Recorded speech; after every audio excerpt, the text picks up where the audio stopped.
మంత్రి వివేక్ వెంకటస్వామి చేసిన ప్రత్యేక ప్రయత్నాల ఫలితంగానే ప్రభుత్వం ఈ కీలక నిర్ణయం తీసుకుంది. గిగ్ వర్కర్లకు న్యాయం అందించడం, వారి జీవితాల్లో సామాజిక భద్రత కల్పించడమే తమ ప్రభుత్వ ప్రధాన లక్ష్యమని మంత్రి వెంకటస్వామి పలు సందర్భాల్లో స్పష్టం చేశారు.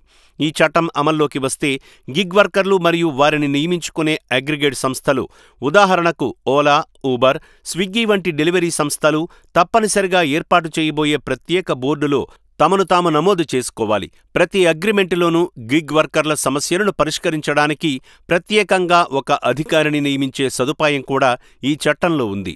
ఈ చట్టం అమల్లోకి వచ్చిన తర్వాత ఈ రంగం నుండి సెస్సులు వసూలు చేసి ఆ నిధులను కార్మికుల సంక్షేమానికి వినియోగిస్తారు. కాగా గతంలో కార్మిక శాఖ మంత్రిగా పనిచేసిన వివేక్ తండ్రి కాకా వెంకటస్వామి సైతం కార్మిక చట్టాలలో కీలక మార్పులు తీసుకువచ్చి ప్రైవేటు రంగంలో పనిచేసే కార్మికులకు వారి మరణం అనంతరం కార్మికుల కుటుంబాలకు కూడా పెన్షన్ వచ్చేలా కృషి చేశారు.